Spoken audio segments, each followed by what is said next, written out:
Hello, welcome back to another breaking news update. My name is Jimmy Boyd, and you were watching Boyd News. I want to thank you so much for tuning in today. I'm back with some more updates coming out from the war between Russia and Ukraine, and I've got lots of news to share with you today. We've got a big story that just broke that Ukraine plans to announce readiness for peace. This is according to Andriy Yermak, the gentleman right here in the photo. He is the head of Ukrainian President Volodymyr Zelensky's office, and a Ukrainian delegation led by Andriy Yermak has met with key members of Donald Trump's transition team already. The team's visit appears to focus on building ties with Trump's incoming administration, and also according to the Wall Street Journal, Ukraine plans to announce its readiness for peace, though Yermak has emphasized that any agreement must be sustainable. He said a temporary unstable peace is not in the interests of Ukraine or the United States. Okay, so we're going to be talking more about this today, as we know that Ukraine is moving the direction towards peace right now. They're also really trying hard to get into NATO. Looks like they're running into a lot of roadblocks in terms of NATO, but they are trying to get in right now. So I've got lots of information coming out in regards to this. As we know, next month on January 20th, Donald Trump will be inaugurated as the president of the United States. That's when immediately he will start pushing for Russia and Ukraine to begin negotiating and try to end this war. So it looks like Ukraine is starting to prepare right now for the inauguration of Donald Trump and the end to this war. So we're going to talk more about this today. I've also got numerous other things we're going to be discussing that's going on with this war. So I want to go ahead and start jumping right into the news here. We've got lots of news to cover today. So let's hop right into this over on the Kiev Post. Head of Ukraine's presidential office meets Trump's team to signal readiness for peace. According to a Wall Street Journal report, Kiev plans to announce its readiness for peace at the meeting, though Andriy Yermak emphasized that any agreement must be sustainable. Here's him right here in the photo again, and this just coming out today, December 5th, 2024. And it says right here, a Ukrainian delegation led by Andriy Yermak, the head of Ukrainian President Volodymyr Zelensky's office, has met with key members of Donald Trump's transition team, including National Security Advisor nominee Mike Waltz and Keith Kellogg, proposed to be the special envoy for Russia and Ukraine. Vice President-elect J.D. Vance also joined the talks, according to reports from Reuters and the Wall Street Journal. The delegation reportedly included Defense Minister Rustem Umerov, the Minister and the Economics Minister Yulia Svridenko. That's kind of a hard name to say. The team's visit appears to focus on building ties with Trump's incoming administration. Earlier, Yermak reportedly met in Florida with Susie Wiles, who is set to be the White House chief of staff under Trump. According to the Wall Street Journal, Ukraine plans to announce its readiness for peace, though Yermak emphasized that any agreement must be sustainable. A temporary unstable peace is not in the interest of Ukraine or the United States, a source familiar with Kiev's position told the outlet. The Trump transition team has not commented on the meetings, according to Reuters. Ukraine continues to push for NATO membership as a cornerstone of its victory plan in the war with Russia. So we know, as of yesterday, I did a short for you guys letting you know that Andriy Sybiha, the foreign minister of Ukraine, he came out recently stating that it's basically NATO or nothing, okay? That they want to get into NATO, that's the only solidified path to protecting Ukraine, that a NATO umbrella or NATO membership over Ukraine will protect themselves from any future Russian attacks. So they definitely are pushing hard for NATO membership right now, and we're going to be hearing lots of talk about that over the coming weeks. So there is more information in this article. I will cite it down below in the description for you guys if you want to read more of that. And now we're going to hop on over to X, and I've got numerous other things that I want to go over with you. So let's go ahead and hop on over here now. Okay, we have this report from Igor Sushko. 30 years ago today, on December 5th, 1994, Ukraine agreed to voluntarily disarm itself of thousands of nuclear warheads, 176 intercontinental ballistic missiles, and 42 strategic bombers in exchange for security assurances from the United States, Britain, and Russia, betrayed by all. Okay, so today is the 30th anniversary of the Budapest memorandum that was signed by Ukraine and multiple other nations. The U.S. signed this. I think it was Britain, potentially even France, and I know for sure Russia signed this also. And Ukraine was betrayed by everybody, just like it states here, okay? Obviously, they were attacked. If they still had these nuclear weapons and they were not pushed by the United States back then to give up their nuclear weapons, they probably would have not been invaded. I mean, think about that. That's a major difference between being invaded by nuclear power and not being invaded, okay? Is simply just having nuclear weapons. And this is something that I always state in regards to the Budapest Memorandum that, it's always important for you, even on a small scale, if you're just trying to defend your family, it's important for you to have your own protection and not rely on other people to protect you, which is in this case what this Budapest Memorandum was. And look at what happened here, okay? No one really came to Ukraine's aid as they were attacked by Russia, who also signed this Budapest Memorandum as well. So just a crazy situation with this. But yeah, today is the 30th anniversary of the Budapest Memorandum, which was signed December 5th, 1994. All right, also, we're going to move to another report here from Anton Oreshnik. Russian media reports that state-managed VTB, one of the largest Russian banks, could crash rather soon. VTB has taken out a loan from the Russian Central Bank for 2 trillion rubles, about $19 billion. There are no signs that they would be able to repay the loan anytime soon. Russian media suppose that should the bank crash, the right people would be able to get their money out, while ordinary shareholders would not be allowed to sell their shares for a year or two. The bank has 21 million, I think it's supposed to read 21,300,000 clients, and serves almost a million businesses according to open data. It is on the sanctions list and has been disconnected from the SWIFT system. A crash or any significant problems at VTB would spell trouble for the entire Russian economy. So this was actually being widely reported yesterday that this bank could potentially go under very soon. And being one of the largest banks inside of Russia could definitely hamper their economy big time if this bank ends up going under, excuse me. But we haven't heard any reports of it majorly crashing yet, but it definitely is on rocky grounds right now. And if we get some more information that it's ready to crash, I'll share that with you guys later, but that could be huge in terms of Russia's economy. Okay, also moving on to another update from Nexta. Breaking: Ukraine to receive $50 billion from frozen Russian assets in the coming weeks. Says the U.S. Secretary of State Antony Blinken. Okay, this was actually reported yesterday, but I have an update that I want to show you guys with this as well. We are currently preparing to allocate $50 billion from frozen Russian assets to Ukraine. These funds will be distributed by us and Europe in the coming weeks, providing support to Ukraine for the next year, Blinken stated. Okay, so that's what he stated, $50 billion from the U.S. and also Europe is going to be funding this. And we have an update here. We'll click on this, and it says from Nexta, EU guarantees transfer of $50 billion loan to Kiev regardless of Trump's position. Polish Deputy Finance Minister Karbonik says, in his opinion, there is a risk that after the inauguration, the new president will withdraw from the G7 agreement on granting Ukraine a loan at the expense of proceeds from Russian assets frozen in the West. So I think it was back in October that the G7 leaders came together and agreed on a $50 billion loan over to Ukraine that would be funded by the U.S. and also G7 countries. And I have a report here to show you guys. It looks like potentially Donald Trump could pull the U.S. away from this loan and effectively cut off or a portion of this loan over to Ukraine. So from Politico, it says EU is ready to step in if U.S. withdraws from G7's $50 billion Ukraine loan. Trump should make his intentions known so the EU can make a contingency plan, says top Polish finance official. So it looks like the EU is going to try to get this money over to Ukraine, even if the U.S. pulls out with their portion, and make sure that Ukraine does get this $50 billion that was agreed back in October.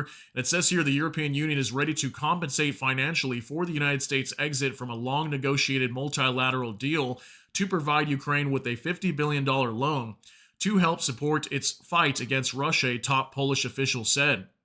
Speaking at an event marking the incoming Polish presidency of the Council of the EU on Wednesday, Paweł Karbonik, Poland's deputy finance minister, said that there is a risk that U.S. President Donald Trump will pull out of the $50 billion agreement.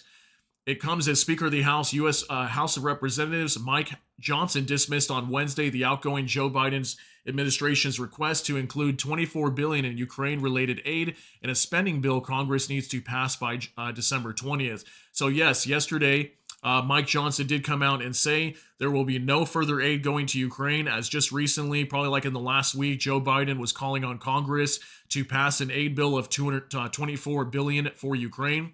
So it looks like that is going to be blocked by the U.S. House of Representatives, Mike Johnson. And it says here we have a newly elected president, and we're going to wait and take the new commander-in-chief's direction on all of this, all of that. So I don't expect any funding to come up now, says Johnson. Okay, so no more aid from the United States directly from Congress going over to Ukraine. And it looks like the EU is going to try to figure out a way to make sure they can still fund this $50 billion over to Ukraine. That was agreed to by G7 nations. And yeah, again, this was agreed back in October. So it looks like they will try to step in and make up for the amount that is lost if Donald Trump ends up withdrawing from that agreement. Okay. Also from next, Ukrainian Foreign Minister Sybiha walked out of the hall before Russian Foreign Minister Lavrov began his speech at the OSCE, which is the Organization for Security and Cooperation in Europe, foreign ministers meeting in Malta. Before leaving, he called Lavrov a war criminal. Several other foreign ministers and diplomats, including Poland's Foreign Minister Radoslaw Sikorski and Czech Foreign Minister Jan Lipovsky, also walked out. This marks Lavrov's first visit to an EU country since the start of Russia's full-scale invasion of Ukraine. So I'm actually surprised that Lavrov was actually invited to attend this meeting, the OSCE foreign ministers meeting in Malta. But I want to show you guys this. It's right before we have Lavrov getting ready to speak. Okay, he's the foreign minister for Russia. Just before he's about to speak, you're going to see Andriy Sybiha stand up and also Radoslaw Sikorski in the back over here starting to leave. I have several videos I can show you guys. Take a look at this.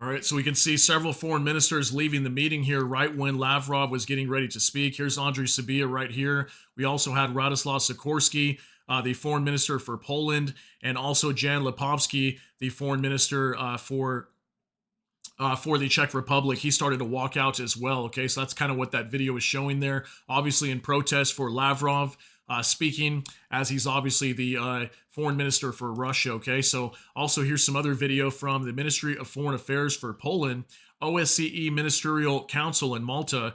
Minister Radoslaw Sikorski left the room after the start of the speech by Russian Foreign Minister Sergei Lavrov. So here's that video of him. We'll kind of go back here. This is him right here leaving the meeting right when Lavrov was about to begin speaking.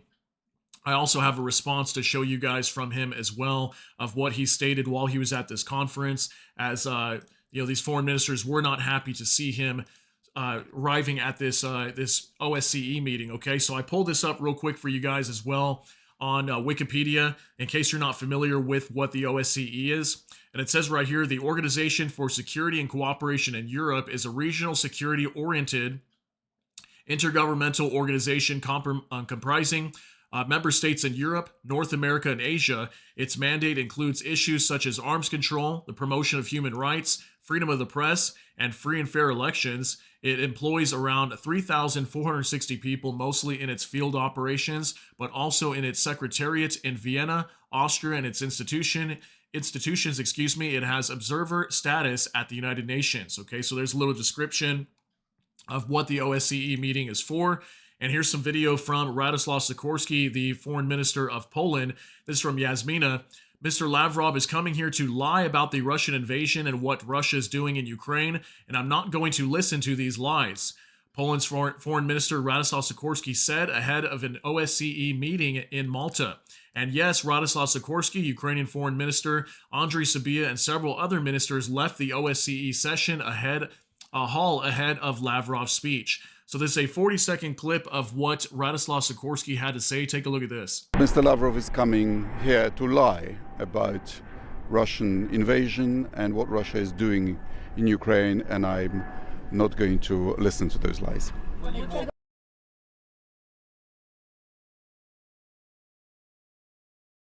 Okay, so we can see here from this video, it's starting to freeze now, but basically he was just saying there that, he's not going to listen to the lies of Lavrov and the things that he had to say. So I do have another video here to show you as well. This is something that Lavrov was mentioning while he was at the OSCE meeting. Anton Gerashenko reports Russia does not want to attack anyone at all. It's the United States who has now attacked us using the Ukrainian regime. Russian Foreign Minister Lavrov on the sidelines of the OSCE plenary. And Russia is still welcomed in the OSCE. What a bizarre world. I know, right? Very interesting. Okay, so 39 seconds. Take a look at what Lavrov had to say while he was at the OSCE meeting. Мы вообще не хотим ни на кого нападать. Сейчас Соединенные Штаты напали на нас руками украинского режима, ведут против нас войну силами украинских неонацистов, вооружают их, помогают им обстреливать нашу территорию дальнобойными вооружениями, напрямую участвуя в подготовке таких обстрелов. Это не наш выбор. И президент Путин неоднократно говорил, что нам не оставили другого выхода, кроме как начать специальную военную операцию. Они же это очень давно продвигали, превращая Украину в плацдарм для создания угроз Российской Федерации. Мы вообще не хотим ни на кого. Okay, so I wanted to pull this up just to show you guys what Lavrov had to say while he was at this meeting. But essentially, all he's talking about here is blaming the West. It's the West's fault why they had to launch this special military operation invading into Ukraine that had nothing to do with Russia and their desires to take over the eastern part of Ukraine or anything like that. That it was mainly provocation, from the West, primarily NATO and Army Ukraine and whatnot. We've heard this same type of rhetoric coming from Russia for a long time. So I thought I would just show you that to you guys. That way you saw what some of the things he was talking about while he was at that OSCE meeting. Okay, also from the Ukrainian Review, there may be more than 16,000 Ukrainian civilians in Russian captivity, says Ombudsman Lubinets. The final number, according to him, may be significantly higher because there is no data from the occupied territories. Okay, so isn't that crazy, guys? 16,000 Ukrainian civilians in Russian captivity. We just reported yesterday that there was, I believe, a mayor in a city inside of the Zaporizhzhia region that was captured by the Russians and held in captivity for, I think, 2 years, almost 3 years now. And reportedly, he recently just passed away in his cell, okay? So he was never freed, and his body was returned to Ukraine. And some people would even say that maybe he was potentially murdered. That could be a possibility. We don't know for sure. But, definitely there are lots of Ukrainian civilians and even politicians, just like I stated right now, that are currently being held by the Russians right now. So very sad situation that, that Ukraine was obviously invaded. And then, we even have all these civilians that are still being held in captivity. So I'm sure many of them, including their families, want them to come home, right? Okay, also now from Max 24, Sikorsky, who is Radoslav Sikorsky, the foreign minister that we just talked about. We are currently conducting intensive talks with NATO on the transfer of the remaining MiG-29 fighter jets to Ukraine in exchange for new F-16 modifications. Okay, so this has been talked about for several months now. I want to say maybe 2 to 3 months. Poland's been contemplating about sending these MiG-29 fighter jets. I'm not sure how many. I think over 20 of them would potentially go to Ukraine. And Ukraine wouldn't need any really training or anything. I'm pretty sure they know how to fly these things already. They have pilots for them. So that'd be a very easy transfer over to Ukraine. And then Poland could technically upgrade to F-16 fighter jets as well. So it looks like they've been trying to move in that direction for a while. We heard there was going to be a delay, but I'm pretty sure this will come at some point. And this could also be big for Ukraine and also major upgrade for their Air Force, as they could be receiving possibly dozens of these MiG-29 fighter jets. So that's just a little update on that. Looks like they could be potentially getting those soon. Also from Nexta, state of emergency declared in Moldova's energy sector. Residents have been warned of potential partial or complete energy supply disruptions.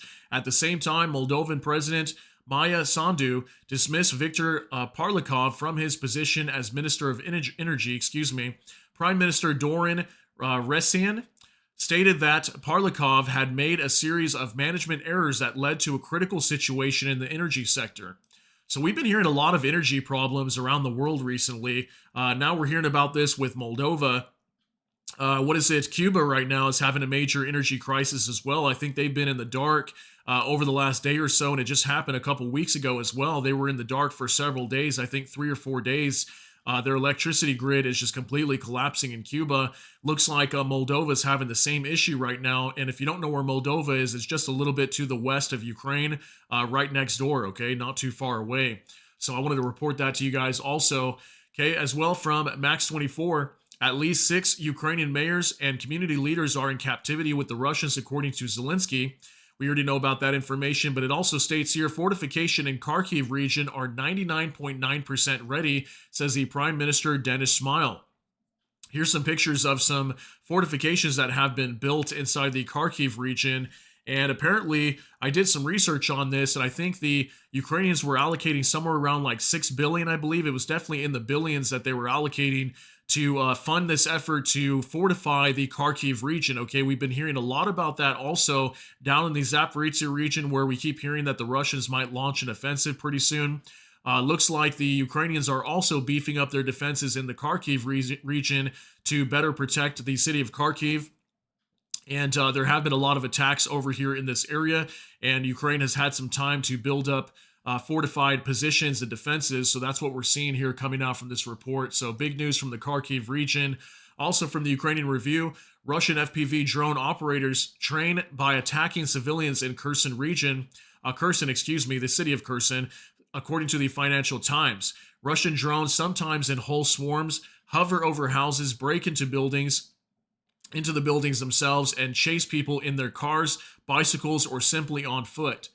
Imagine this, guys. This is pretty crazy too. I haven't heard any official reports coming out on this just recently, but according to the Financial Times, they're reporting this, that the Russians are attacking civilians with FPV drones. Okay, so could this be possible? I mean, maybe. We do know that Ukraine currently controls north of the Dnipro River, which is up here. And apparently some of the civilians have been attacked by FPV drones. So that is very sad to report if that is the case. And it would not completely surprise me, as we have been hearing also, I reported to you guys yesterday that 300 boats were spotted on the southern side of the river on the southern bank here, possibly indicating that Russia could be preparing a major offensive using boats to cross the river into the city of Kherson and launch another offensive into the city. And maybe this is the precursor to that, is the FPV drones being used to terrorize civilians over here and maybe potentially make them flee. But that was some information coming out today from the Financial Times. All right, also from Max 24, Ukrainian air defense shot down 30 of 44 Shahed UAVs. 12 UAVs lost by EW, which is electronic warfare. 1 UAV returned to Belarus. 0 of 2 Iskander-M missiles. So it looks like 2 Iskander ballistic missiles were fired. We haven't been seeing too many missiles being fired recently. And it looks like Ukraine shot down 30 of these 44 Shahed drones coming into Ukraine. And again, what we have been seeing over the last few days is really not too many drones being flown into Ukraine, and also missiles. Okay, for sure, missiles are not really being used right now, and I've been telling you guys that potentially we could see another massive attack on Ukraine's energy infrastructure once again using missiles very soon, as Russia appears to be saving them up again. Okay, so expect that to be coming very soon also. From the defense of Ukraine, failure will never overtake me if my determination to succeed is strong enough. This was a quote by Og Mandino. The combat losses of the enemy from February 24th, 2022 to December 5th, 2024. So here's some more of the combat losses being reported by Ukraine. It says here, estimated personnel was another 1,580, so still maintaining that 1,500 mark that we've been reporting almost every day. This just coming out today on December 5th. And also 13 tanks, 22 armored fighting vehicles, 21 artillery systems, 31 UAVs, 97 vehicles and fuel tanks, 2 special equipment being destroyed as well. So there's some updates coming out from Ukraine as well. A couple more things to share with you before we get you out of here. This from Nexta. The launch of the Oreshnik was planned long before the U.S. allowed Ukraine to use ATACMS to strike Russia. Russia's Chief of the General Staff, Valery Gerasimov, reportedly called U.S. Army Chief Charles Brown following the Oreshnik missile strike. According to reports, the conversation took place on November 27th, 6 days after the ballistic missile hit Dnipro. Gerasimov claimed the launch had been planned well before the Biden administration authorized Ukraine to use ATACMS for deep strikes into Russian territory. ABC News reports that Gerasimov contacted the U.S. general to warn about planned hypersonic missile tests in the eastern Mediterranean. Okay, so allegedly we have Valery Gerasimov calling the U.S. Army Chief Charles Brown and letting him know 6 days after the Oreshnik medium-range ballistic missile was fired into Ukraine, striking Dnipro, that they reportedly had been already planning this prior to the ATACMS missiles flying into Russia. So what does that mean? This could indicate that Valery Gerasimov is trying to downplay the situation and say the reason that they fired this missile had nothing to do with the U.S. giving Ukraine the permission to strike inside of Russian territory, because supposedly the reason why they fired this missile, the Oreshnik missile, into Ukraine, was to warn Ukraine that they could potentially strike Ukraine very hard with this missile and do massive damage, is what's being reported, due to U.S.-made missiles and also British Storm Shadow missiles flying into Russian territory, okay? So he's kind of like downplaying the situation is kind of how I see this, and potentially saying that, hey, no, we were already planning to do this way in advance before the U.S. even gave permission for Ukraine to strike our territory with ATACMS. So I don't know. Let me know what you think down below, but that's kind of the way that I see this. And maybe this might downplay future events of trying to use the Oreshnik in the future. So maybe we are not going to see a second or third or continuous strikes of the Oreshnik being used in the future. Maybe it was all just show to try to scare the West into striking more targets inside of Russia with missiles being provided by the U.S. or Britain. So that's kind of the way that I see that. But let me know what you think. Finally, I want to show you this one last video from Vladimir Putin. And it says here from Anton Urashenko, "Are you used to your new condition? Putin looks very pleased and relieved at a meeting with Russians who lost their legs in the war. He's a psychopath completely devoid of empathy." So this video is going to show Vladimir Putin speaking to a group of Russian soldiers that have recovered from their injuries. Many of them have lost their legs, and they have prosthetic legs. And if you kind of look at, the smirk on his face, the way he's acting, it makes you wonder if he actually does sympathize for the soldiers that have, given up literally their limbs for this war, this special military operation inside of Ukraine. And just kind of look at the way that he responds to this. Take a look at this. Привыкли к новому состоянию. Точно. Уже новые победы, достижения. Кто-то привыкает постепенно. Кто-то привыкает, кто-то недавно на протезе, да, кто-то уже ребята есть, кто 2 года отходил. Много достижений, побед, амбиций. Ну, это очень хорошо. Это очень хорошо, что есть амбиции. Ну, вы и в зону боевых действий пошли с амбициями, потому что без амбиций там делать нечего. Там характер нужен. И у вас он есть, и несмотря на такие тяжелые травмы, амбиции сохранились, значит, все будет хорошо, все будет нормально. Привыкли к новому. All right, so based on this response that you see from Vladimir Putin, let me know what you think down below. If you think he sympathizes for these men who have lost their limbs in this war. I'm also wondering what some of these soldiers might be thinking while he's speaking to them, while they've given up, parts of their bodies for this war with the special military operation. And just a crazy situation that this war even began, and now it's going to come to an end. And I also reported to you guys, I think it was just yesterday, that Russia is preparing, to make it appear as if this was a victory for Russia. So this could also be partly what we're seeing here in this video footage. But definitely a crazy situation over here, guys. And I can't imagine what those soldiers are going through as they were thrown into battle and even lost their limbs while they were trying to fight. So crazy situation, guys. Just wanted to give you some updates on what's happening over here with this war. Definitely lots of information coming out today. And I want to thank you so much for tuning in. If you got something out of this update, please smash that like button. Also, if you enjoy my content, please consider subscribing down below. Hit the notification bell. That way YouTube can notify you. With that, hope you all have a great day. Everybody take care and God bless. And we'll see you in the next one.